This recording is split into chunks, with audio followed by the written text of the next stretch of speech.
Meu nome é Maya Brooks.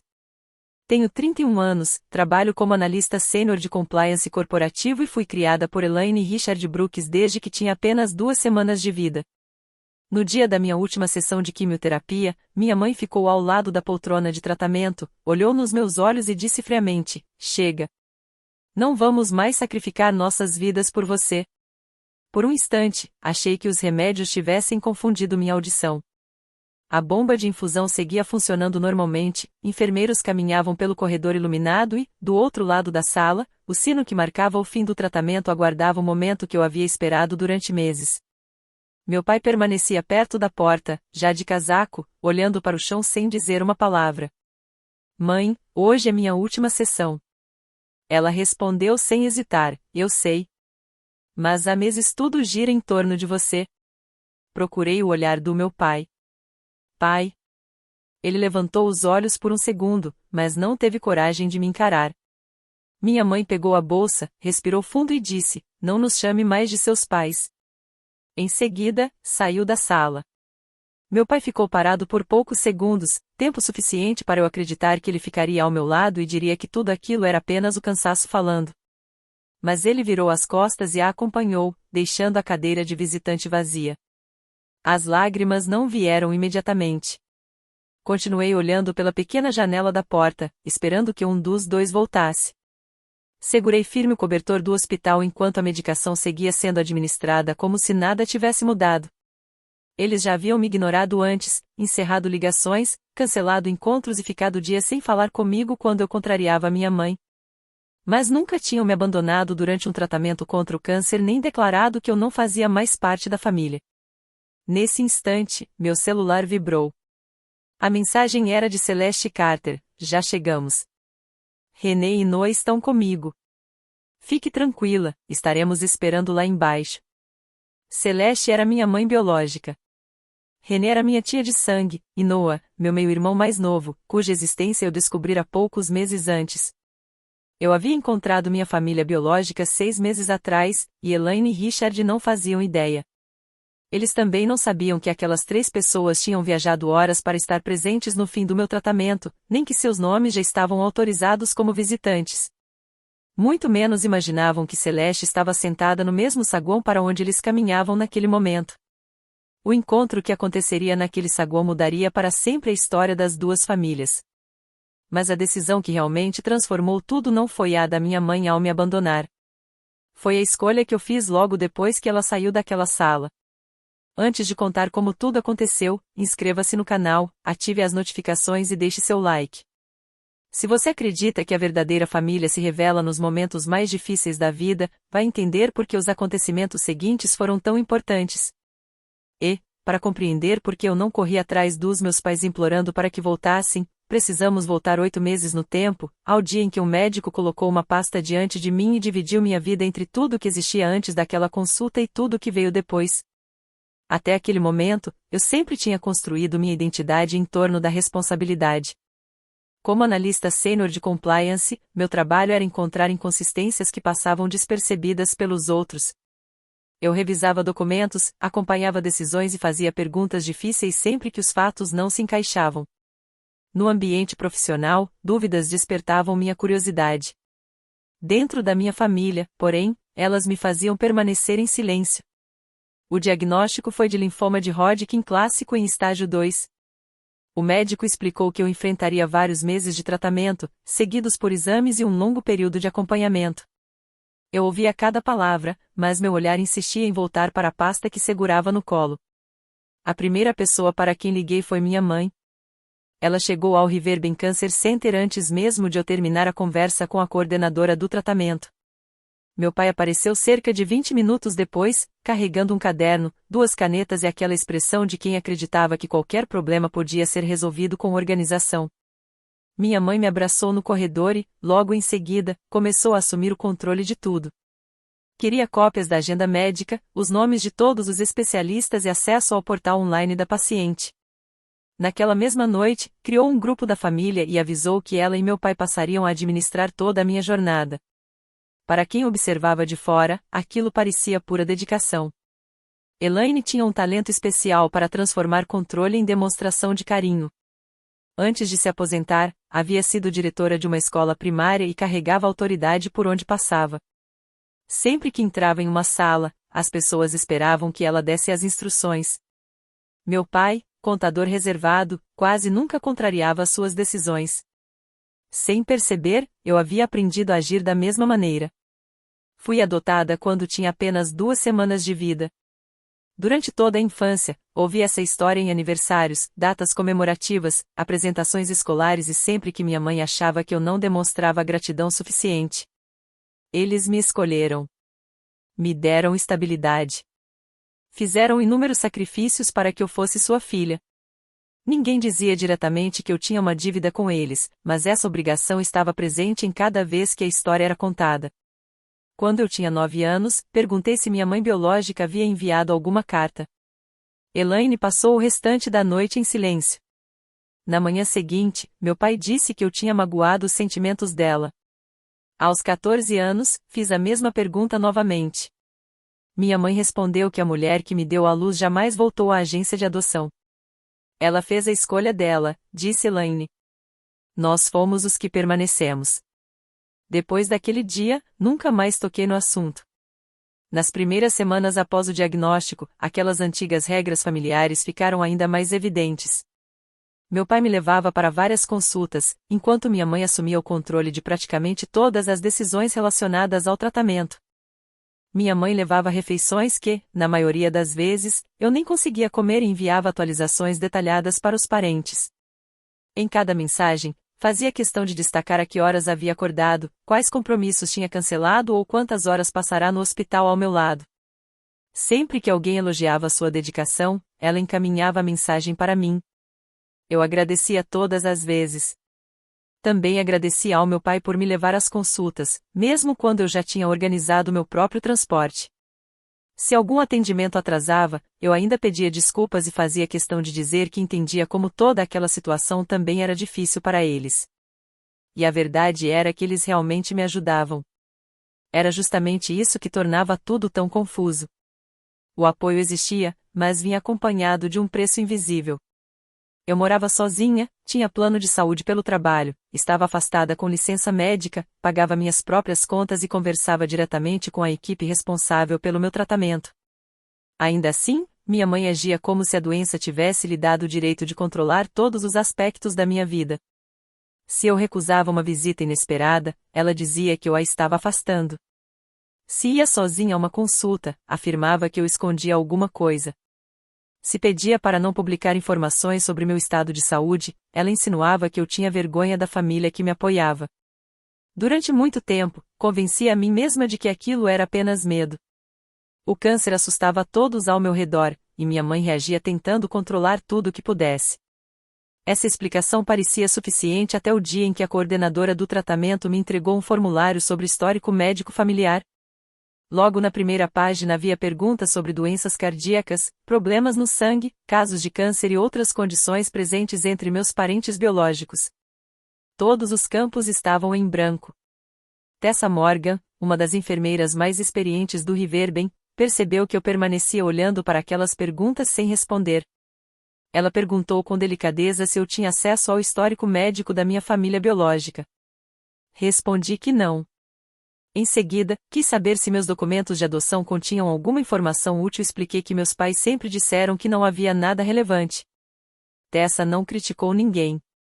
Apenas comentou que, como adulta adotada, talvez eu pudesse solicitar dados atualizados à instituição que havia assumido os arquivos da antiga agência de adoção.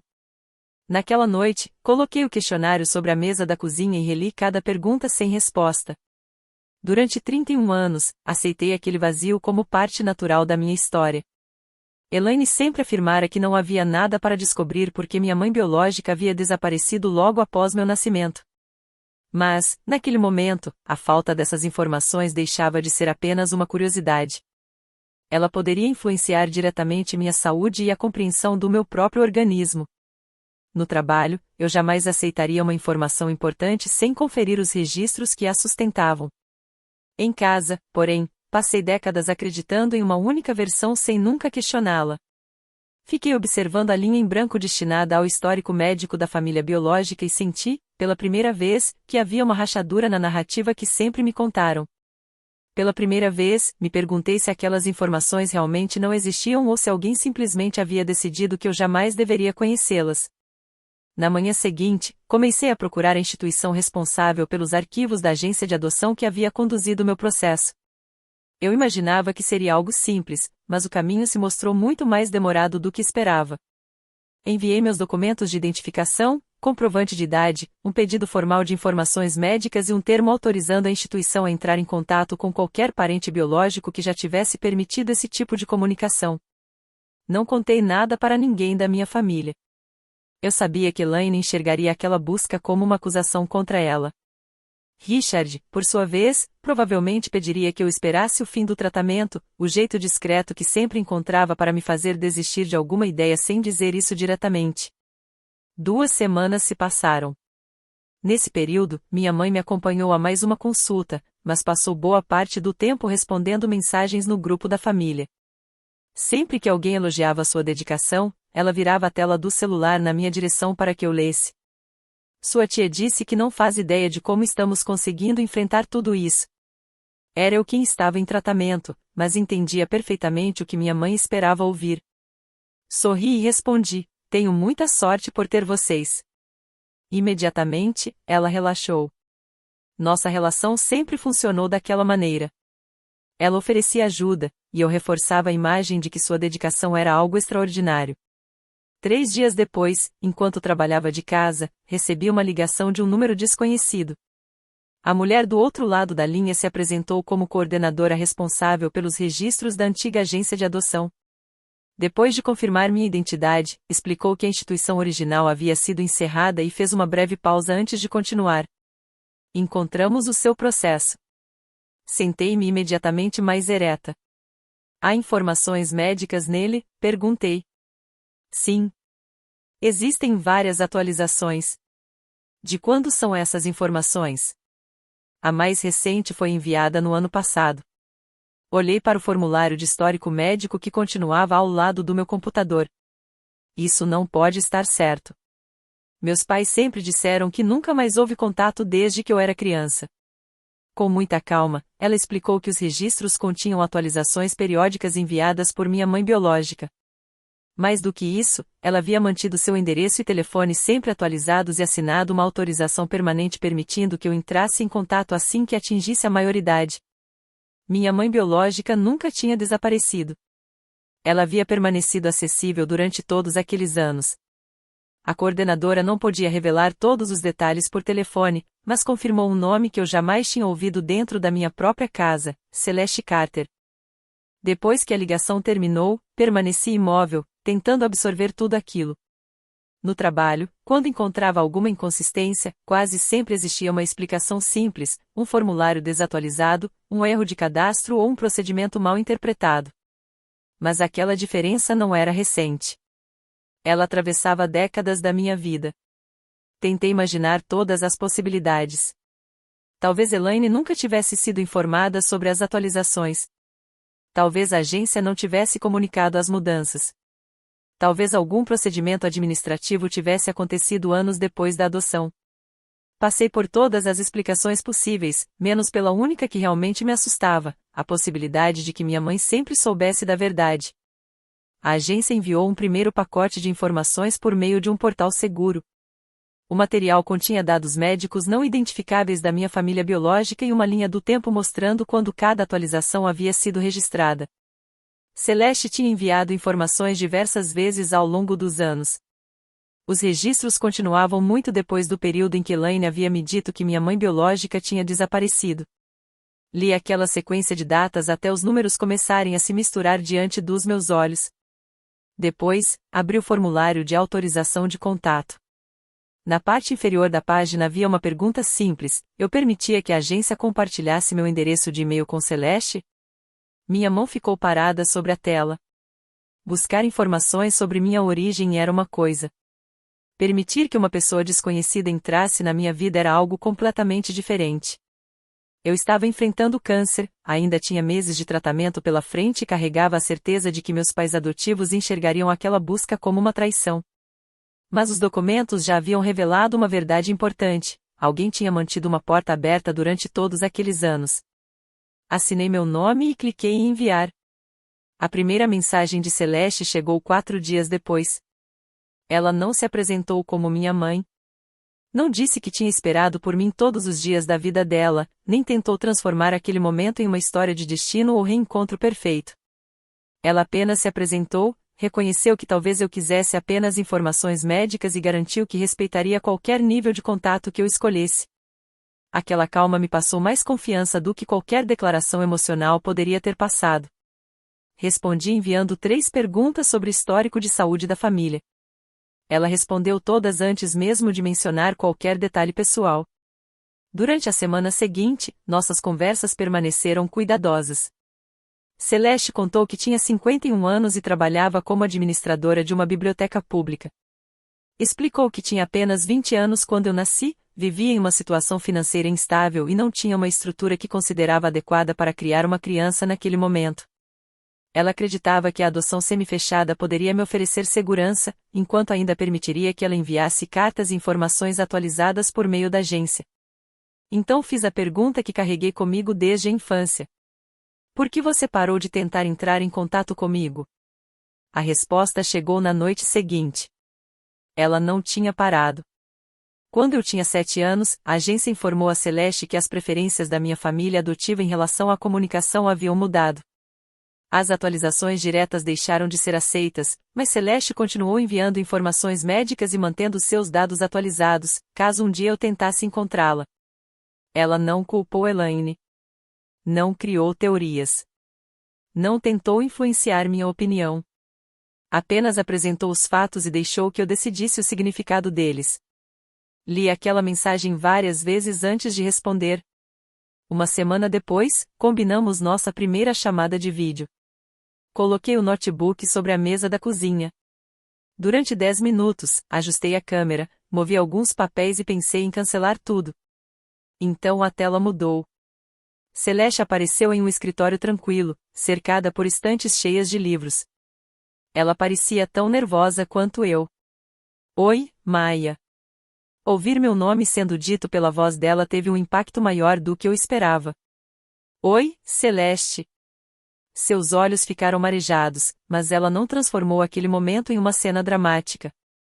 Primeiro perguntou se eu estava confortável em continuar a conversa. Quando respondi que sim, ela soltou o ar que parecia estar segurando. Começamos falando sobre meu diagnóstico. Ela já havia organizado um histórico familiar detalhado e se ofereceu para enviar tudo diretamente à minha equipe médica para ajudar no meu tratamento. Só depois disso começamos a falar sobre a adoção.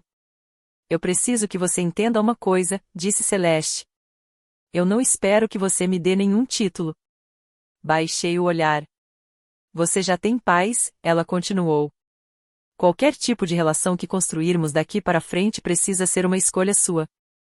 A palavra paz apertou algo dentro do meu peito. Eles me disseram que você nunca voltou. Celeste ficou em silêncio por alguns segundos. Sinto muito que essa tenha sido a história que contaram a você. Mas é verdade? Não.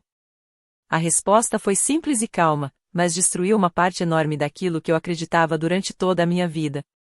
Ela explicou que havia enviado cartas todos os anos através da agência enquanto eu era criança.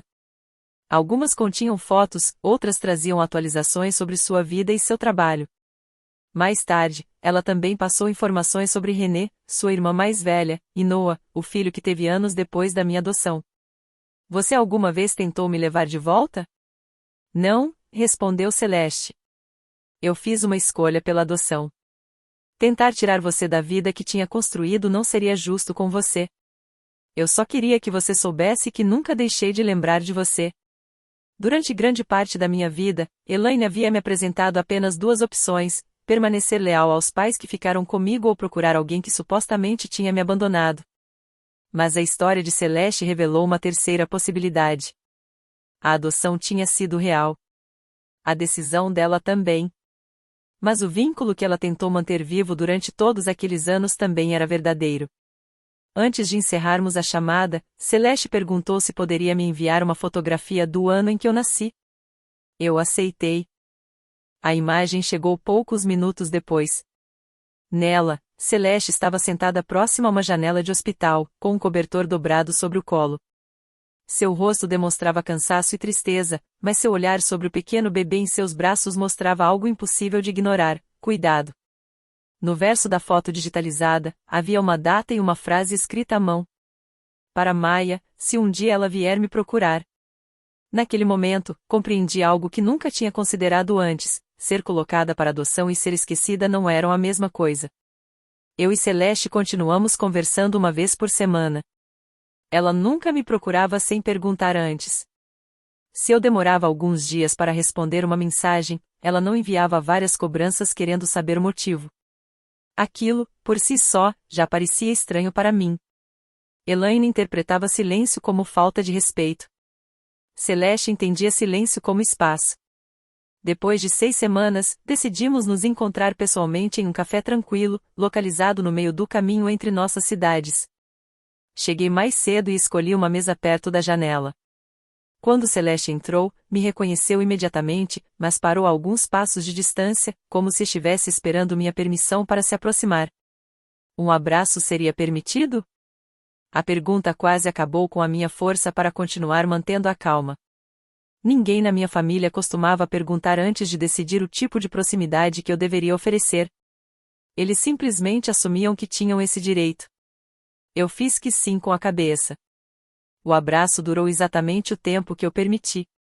Durante o almoço, Celeste respondeu às minhas perguntas sem tentar esconder ou suavizar partes difíceis do passado. Ela admitiu que tinha medo de que eu a odiasse. Contou que, durante alguns anos, tentou acreditar que permanecer distante era a escolha mais respeitosa, mesmo sabendo que parte daquele afastamento também havia sido influenciada pelas decisões da agência. Ela também perguntou sobre minha vida sem agir como se já me conhecesse. Eu falei sobre meu trabalho, sobre o apartamento que comprei depois da minha primeira promoção e sobre a forma curiosa como organizava meus livros por assunto, e não por cor.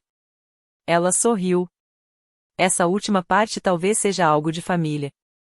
Foi apenas uma pequena brincadeira, mas conseguiu aliviar a tensão que ainda existia entre nós. 3 semanas depois, nos encontramos novamente. Dessa vez, René e Noah vieram junto. René era uma pessoa direta, mas cuidadosa com as palavras. Ela me contou que havia ajudado Celeste com os documentos originais da adoção e que nunca esqueceu a data do meu nascimento. Noah parecia apavorado com a possibilidade de dizer algo errado. Eu ensaiei vários cumprimentos normais antes de vir, ele confessou. Mas todos pareciam estranhos quando cheguei aqui.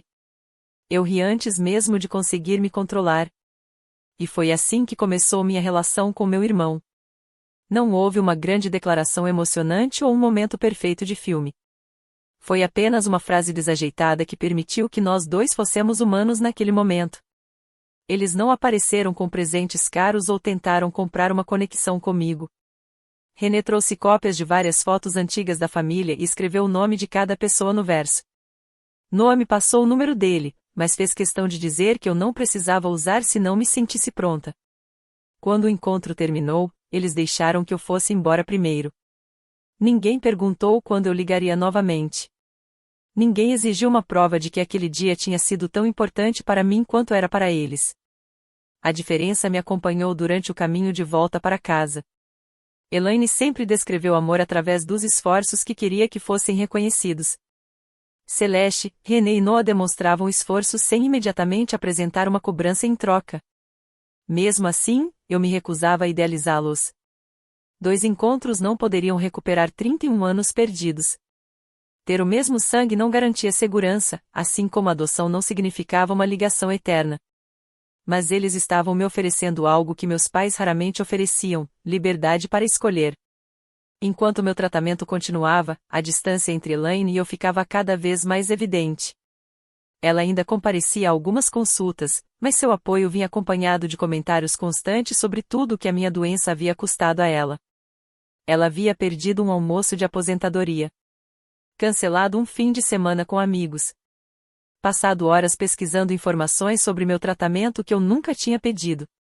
Meu pai continuava mais calado, mas apoiava a maneira como ela enxergava a situação. Você sabe que sua mãe está passando por muita pressão, ele dizia sempre que eu questionava alguma atitude dela. Mas ninguém perguntava qual era o peso que eu carregava. Celeste fazia o contrário. Depois de cada sessão de tratamento, ela enviava apenas uma mensagem perguntando se eu queria conversar por telefone ou se precisava de companhia. Às vezes eu respondia. Às vezes eu estava cansada demais e dormia. Ela aceitava as duas situações sem fazer perguntas ou cobranças. René enviou pelo correio uma pasta organizada com informações médicas da família. Noah mandava algumas fotos simples do dia a dia, uma prateleira que ele tentou consertar e ficou torta, uma refeição que ele preparou pela primeira vez ou uma exposição da biblioteca que Celeste montou e obrigou ele a ajudar. A presença deles começou a fazer parte da minha rotina aos poucos, em pequenos momentos. Eu mantive tudo em segredo de Elaine. Durante uma consulta, meu celular acendeu com uma mensagem de Noah enquanto minha mãe estava sentada ao meu lado. Virei o aparelho rapidamente antes que ela pudesse ver a tela. Ela percebeu. Quem está tentando falar com você? Alguém do trabalho. Você deveria estar descansando. É só uma mensagem. Ela ficou me observando por alguns segundos. Você anda escondendo coisas ultimamente. A acusação parecia muito maior do que a situação realmente era. Senti aquela velha vontade de explicar tudo, como se eu precisasse provar minha inocência apenas porque ela havia decidido que eu estava fazendo algo errado. Mas, dessa vez, respondi. Eu tenho direito a ter conversas privadas. A expressão dela mudou. Antes do diagnóstico, eu jamais teria respondido daquela maneira. Celeste e sua família nunca me disseram para enfrentar Elaine ou criar conflitos. Eles apenas me mostraram, através das atitudes, que um limite poderia existir sem se transformar em uma punição. Minha mãe percebeu a mudança, mesmo sem saber de onde ela vinha. Conforme minha última sessão de quimioterapia se aproximava, Elaine começou a planejar o que chamou de nosso dia de encerramento do tratamento. Ela queria fotos ao lado do sino de prata da clínica. Queria publicar uma mensagem emocionante sobre tudo que a nossa família havia enfrentado. Mas, ao mesmo tempo, fazia questão de lembrar que ela e meu pai planejavam viajar naquela tarde para comemorar o aniversário de casamento. Eles já tinham adiado a viagem uma vez. Se sua consulta começar no horário, ainda conseguimos sair às 1 da tarde, ela disse. Olhei para ela sem responder. Os horários de tratamento podem mudar. Então avise a equipe que temos um compromisso. Fiquei encarando minha mãe. A antiga versão de mim teria prometido resolver um problema que não estava sob meu controle. Teria tentado ajustar tudo para que ninguém ficasse decepcionado. Mas apenas respondi. A clínica não vai mudar meu tratamento por causa da reserva do hotel de vocês. Os lábios dela ficaram tensos. Meu pai entrou na conversa antes que ela respondesse. Vamos evitar criar um problema antes que ele aconteça. Mas o problema já existia. Minha última sessão deveria representar o fim de meses de medo e incerteza. Para Elaine, porém, aquilo havia se transformado em mais uma prova de que eu colocaria os planos dela acima das minhas próprias necessidades. Naquela noite, Celeste me perguntou por mensagem se eu já tinha decidido quem estaria comigo no momento em que a infusão terminasse. Fiquei olhando para a tela por vários minutos. Depois, abri o portal de visitantes do Riverbend. A clínica permitia 2 pessoas por vez na área de infusão. Coloquei Elaine e Richard na lista da manhã, porque eles haviam estado comigo durante grande parte do tratamento. Depois adicionei Celeste, René e Noah para o período da tarde, sabendo que eles poderiam se revezar se fosse necessário. Não era uma tentativa de substituir ninguém.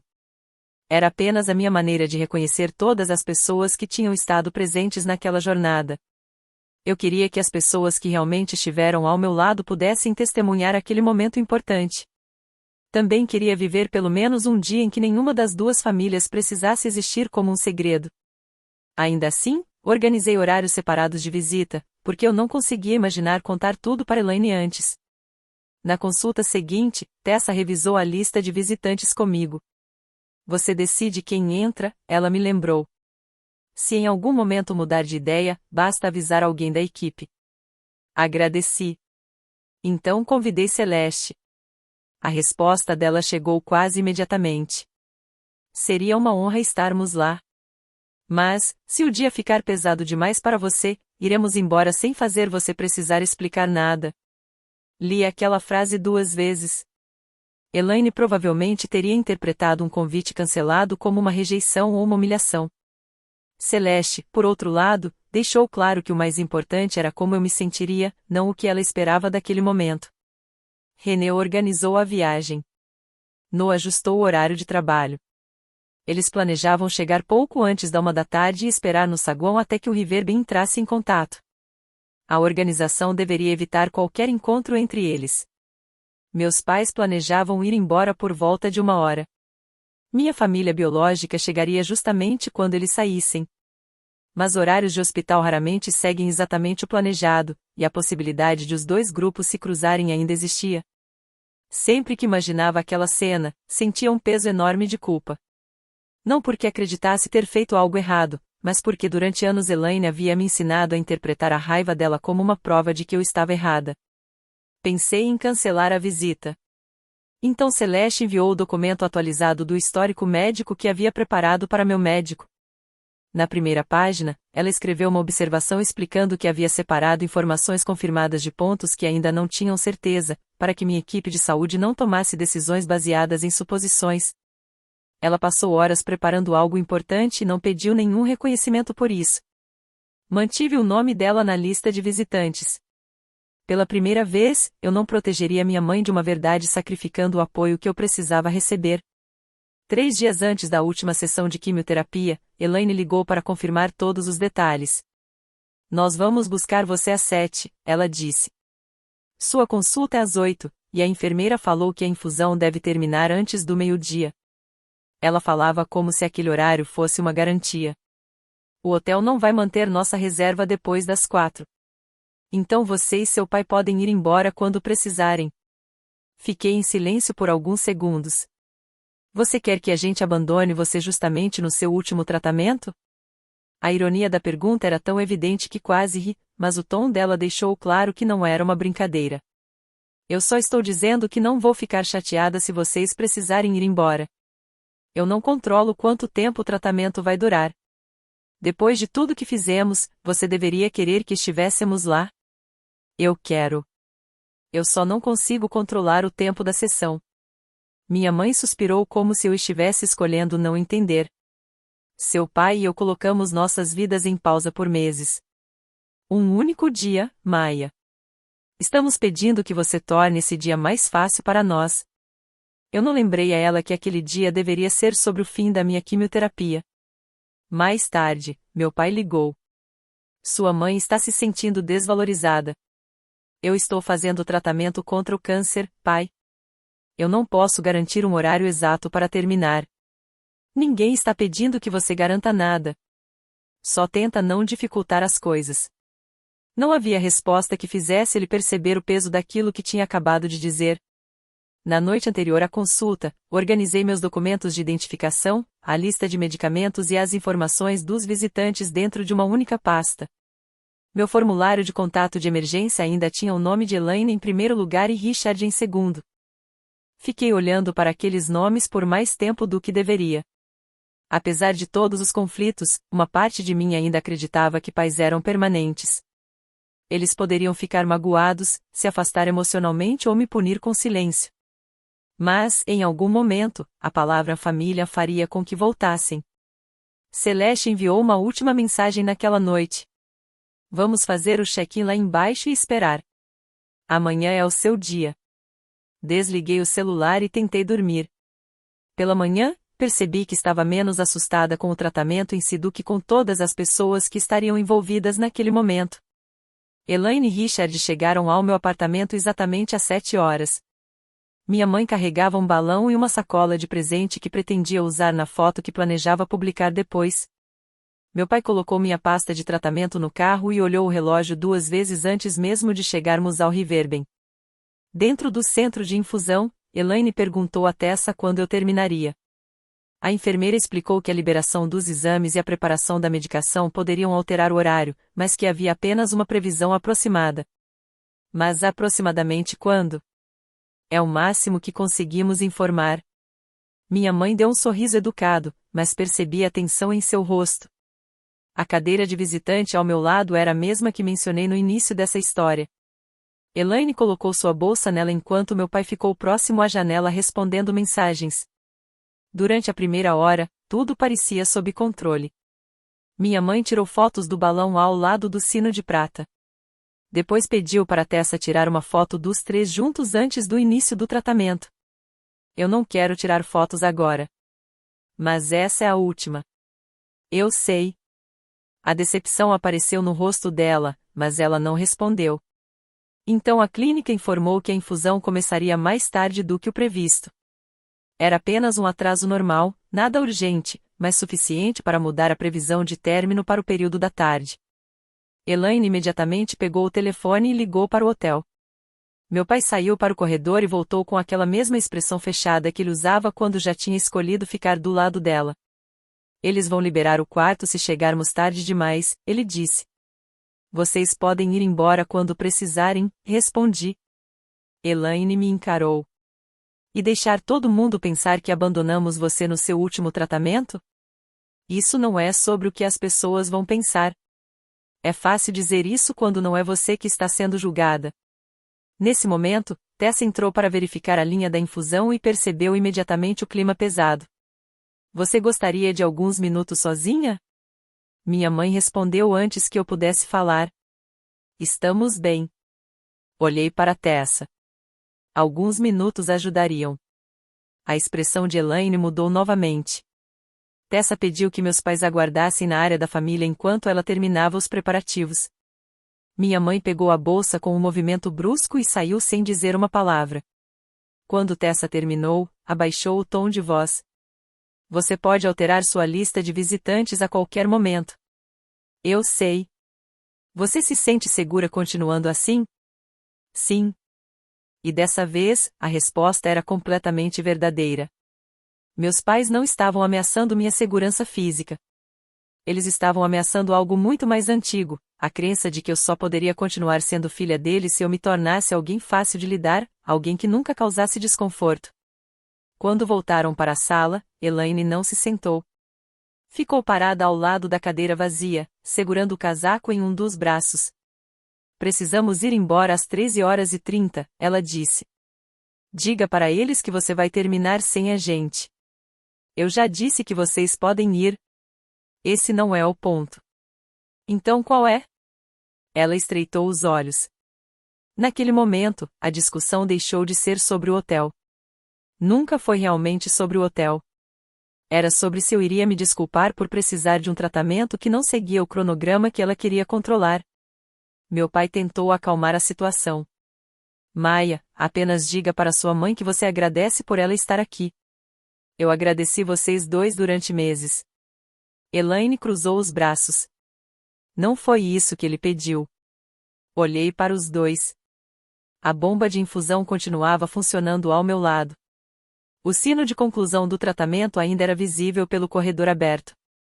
Tudo aquilo pelo qual eu tinha lutado durante meses finalmente estava acontecendo. Mesmo assim, meus pais haviam transformado aquele momento em mais uma cobrança por reconhecimento. Eu sou grata pela ajuda que vocês me deram, falei com cuidado. Mas eu não vou pedir desculpas porque o tratamento está atrasado. A expressão de Elaine ficou ainda mais dura. Ela começou a listar todas as consultas que acompanhou, os compromissos que cancelou e as horas que passou preocupada comigo. Quando lembrei que eu havia cuidado das minhas próprias despesas, transporte e decisões médicas, ela reagiu como se minha independência fosse uma ofensa. Você sempre faz isso, ela disse. Aceita tudo o que damos e depois age como se tivesse conseguido tudo sozinha. Eu nunca disse que fiz tudo sozinha. Você não precisou dizer. Meu pai pediu que eu parasse de discutir.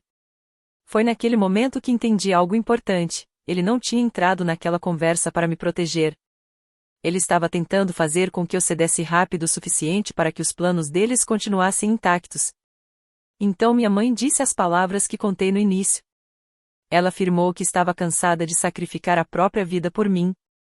Ela retirou de mim o título de filha que passou 31 anos dizendo que eu deveria considerar um privilégio ter.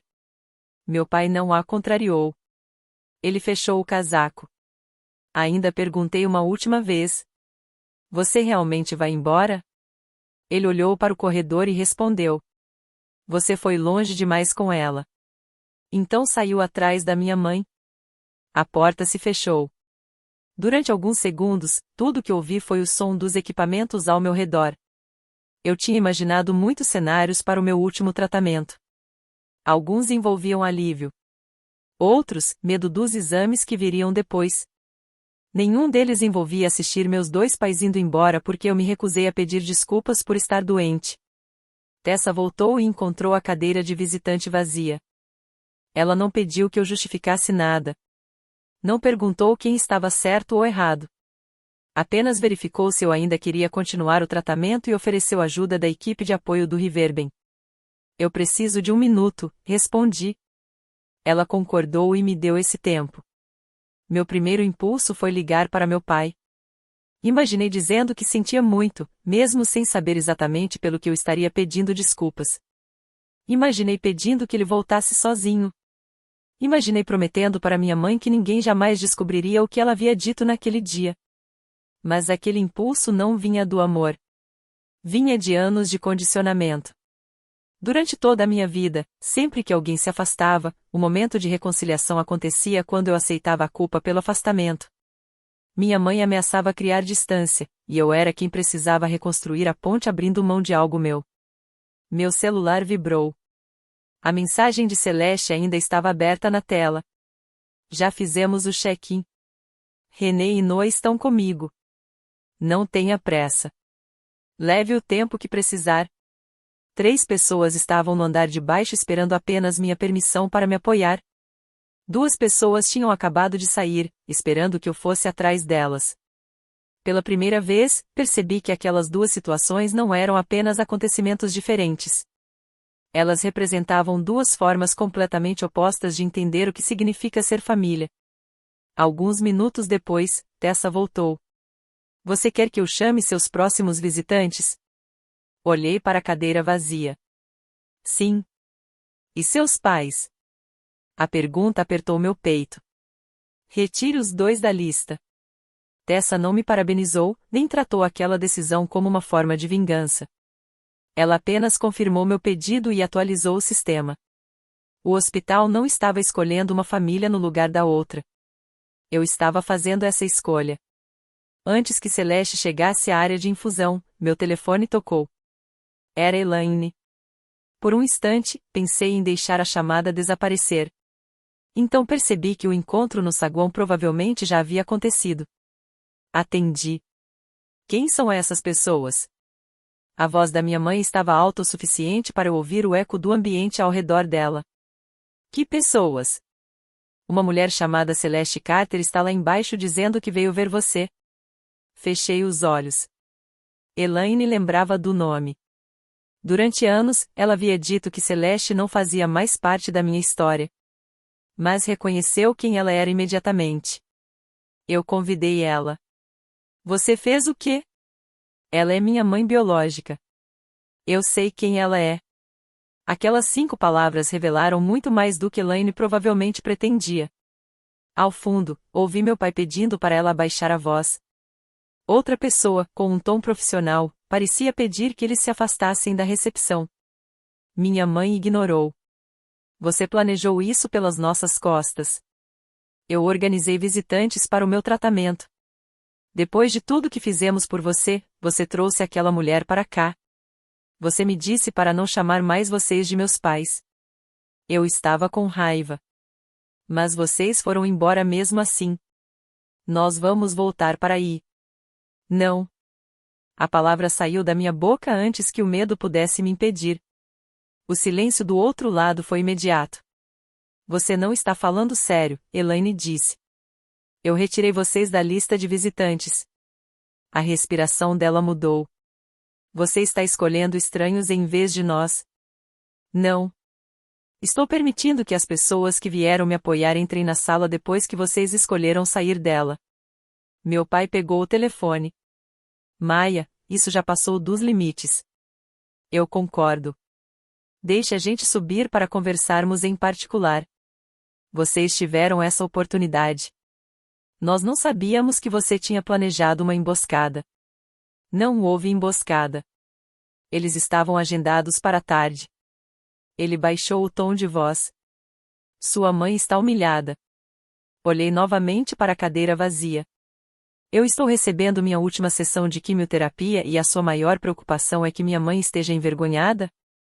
Ele não respondeu. Nesse momento, um funcionário do Riverbe informou ao meu pai que minha decisão sobre os visitantes seria respeitada. Nenhuma informação médica foi revelada. Ninguém discutiu por mim.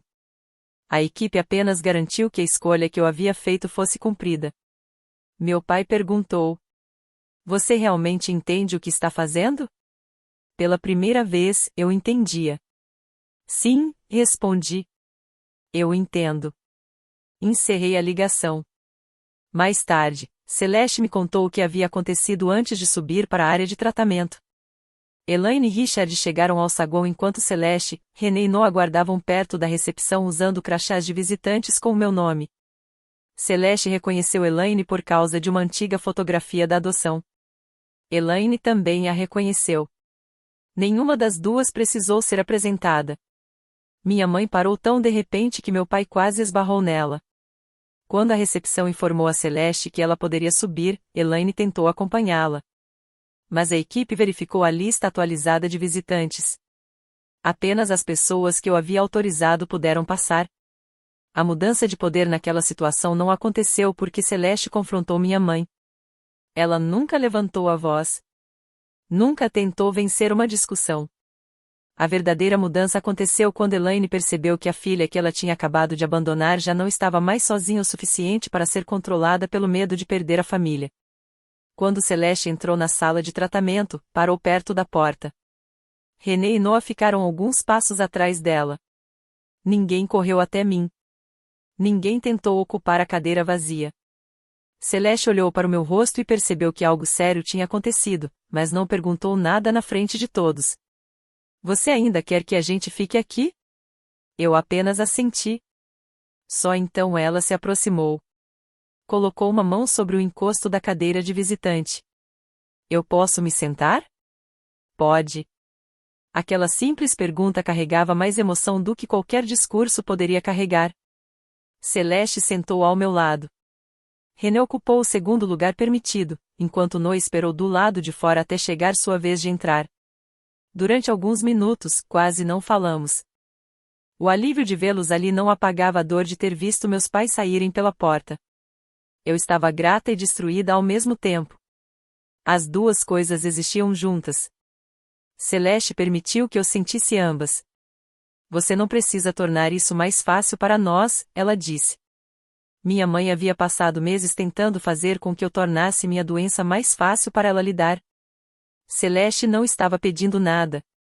Quando Noah entrou na sala, entregou um pedaço de papel dobrado. Era um certificado desenhado à mão declarando que eu estava oficialmente livre de permitir que outras pessoas controlassem minha lista de visitantes. Comecei a rir entre as lágrimas. Esse título é muito grande. Ainda estou trabalhando em uma versão melhor, ele respondeu. O humor não diminuiu a importância daquele momento. Pelo contrário, me lembrou que aquele dia era composto por mais coisas além da dor da rejeição. Horas depois, Tessa terminou a infusão e revisou comigo todas as orientações para o acompanhamento. O sino de prata estava esperando no corredor. Eu havia imaginado Elaine registrando aquele momento em vídeo e publicando antes mesmo de chegarmos ao estacionamento. Mas, dessa vez, meu celular permaneceu virado para baixo dentro da bolsa. Celeste caminhou ao meu lado, mas não segurou meu braço até que eu mesmo oferecesse. René e Noah ficaram alguns passos atrás. Tessa e outras duas enfermeiras acompanharam o momento próximas ao balcão. Eu toquei o sino. O som ecoou pelo andar de tratamento. Aquele som não significava que todas as incertezas médicas haviam acabado.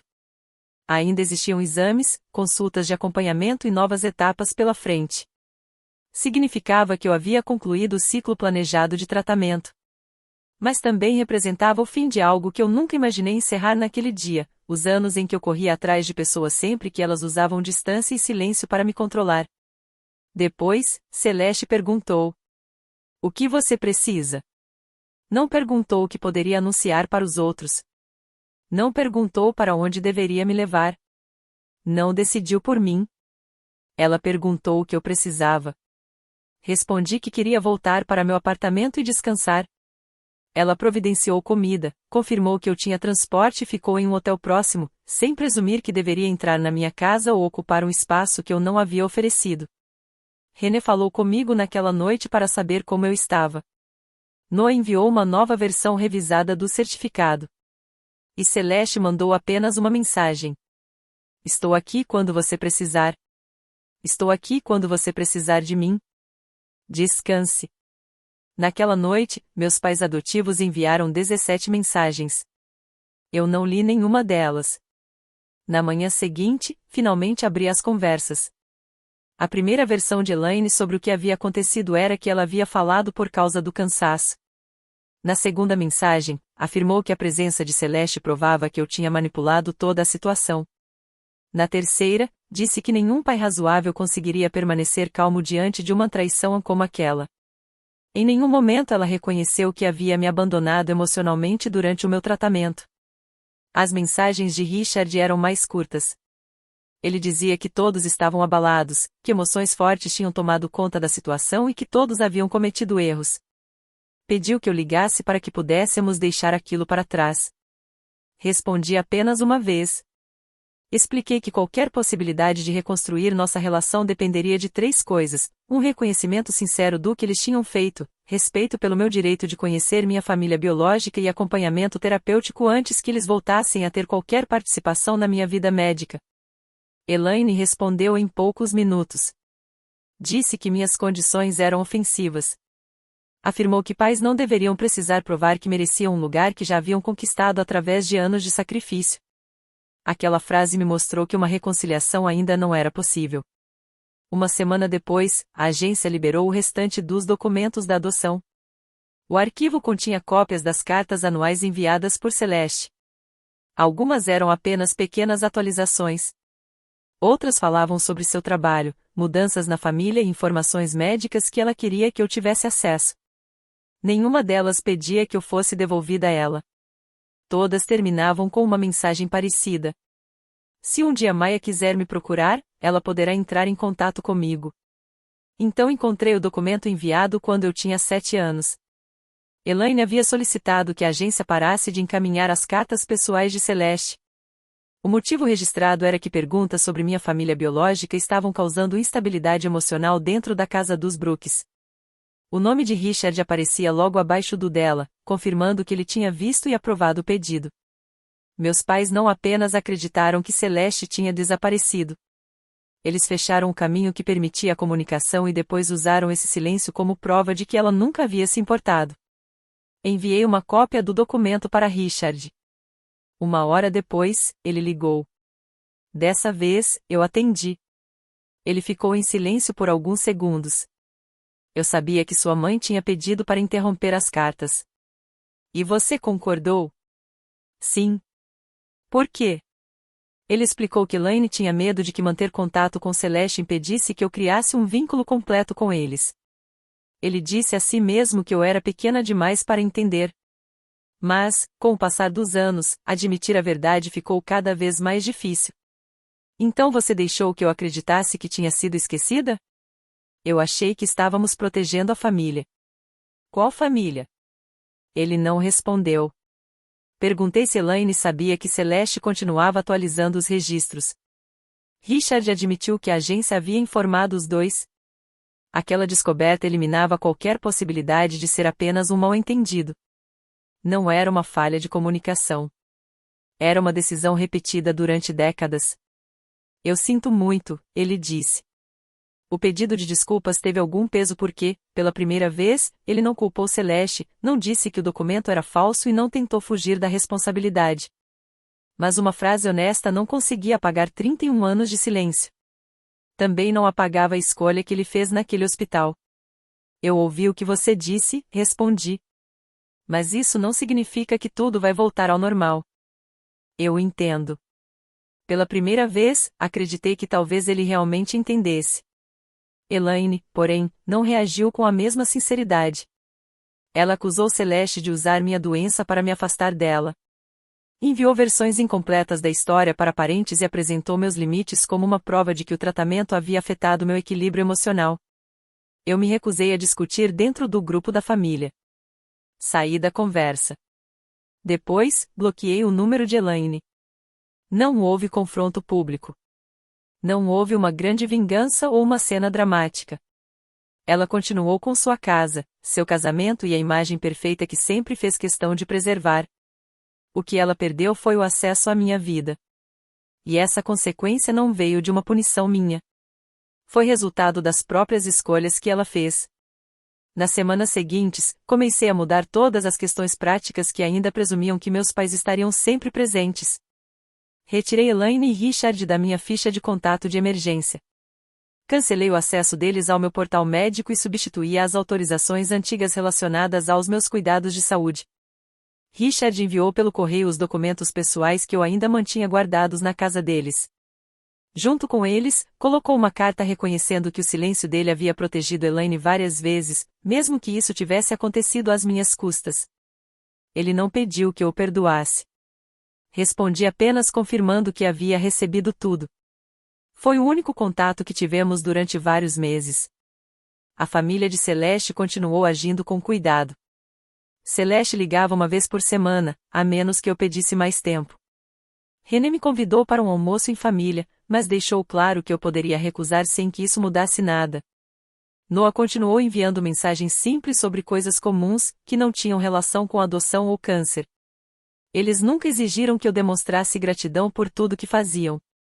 E foi assim que a confiança começou a nascer. Não aconteceu por causa de um único momento no hospital, mas pela repetição de pequenas atitudes. Celeste lembrava das minhas consultas de acompanhamento, mas esperava que eu decidisse se queria sua presença. René me ajudou a organizar o histórico médico da família em um arquivo permanente. Noah e eu criamos o hábito de ligar um para o outro sempre que precisávamos da opinião de um irmão que ainda estávamos aprendendo a ser. Continuei fazendo terapia, porque encontrar uma nova família não apagava a perda da antiga. Havia manhãs em que eu sentia falta da voz de Elaine antes de lembrar das palavras que ela disse naquela sala de tratamento. Eu sentia falta da versão de Richard que, em alguns momentos, parecia capaz de estar ao meu lado. Mas sentir saudade não significava que meus limites estavam errados. Significava apenas que aquela relação tinha sido importante para mim. Alguns meses depois da minha última sessão de quimioterapia, voltei ao Riverbend para uma avaliação de acompanhamento. Os resultados mostraram que não havia sinais ativos da doença, embora eu ainda precisasse continuar sendo monitorada. Celeste foi comigo porque eu a convidei. Ela ficou sentada na sala de espera sem tentar responder perguntas por mim ou olhar meus documentos médicos. René e Noah enviaram mensagens desejando que tudo desse certo. Richard mandou uma mensagem respeitosa, sem esperar uma resposta. Elaine continuava bloqueada. Na recepção, recebi uma nova ficha de contato de emergência. A primeira linha já não tinha o nome de Elaine Brooks. Escrevi o nome de Celeste somente depois de perguntar se ela se sentia confortável em assumir aquela responsabilidade. Como segundo contato, coloquei René. Quando terminei, sentei ao lado de Celeste. Havia uma cadeira vazia do outro lado. Meses antes, uma cadeira vazia em um hospital parecia uma prova de que eu não era desejada. Agora, era apenas uma cadeira. Ela não carregava nenhum significado sobre o meu valor. Celeste olhou para o formulário na minha mão, mas não perguntou o que eu tinha escrito. Está pronta? Ela perguntou quando a enfermeira chamou meu nome. Eu me levantei. Durante a maior parte da minha vida, acreditei que família era um título concedido uma única vez e que nunca deveria ser questionado. Elaine me ensinou que eu deveria permanecer grata, independentemente da forma como esse título fosse usado contra mim. O câncer destruiu essa crença. Meus pais adotivos saíram daquela sala esperando que o abandono me fizesse correr atrás deles. Mas aconteceu o contrário. Aquele momento revelou quem estava disposto a permanecer sem precisar ser perseguido. Eu não substituí uma família por outra. Naquele dia, eu apenas mudei a regra que determinava quem teria espaço na minha vida. Biologia não era suficiente. História compartilhada não era suficiente. Sacrifícios feitos no passado não eram suficientes. Família precisava de presença, verdade, respeito e da liberdade de escolher uns aos outros sem medo. Celeste esperou que eu desse o primeiro passo e, então, caminhou ao meu lado. E, dessa vez, eu não precisei provar que merecia ser acompanhada.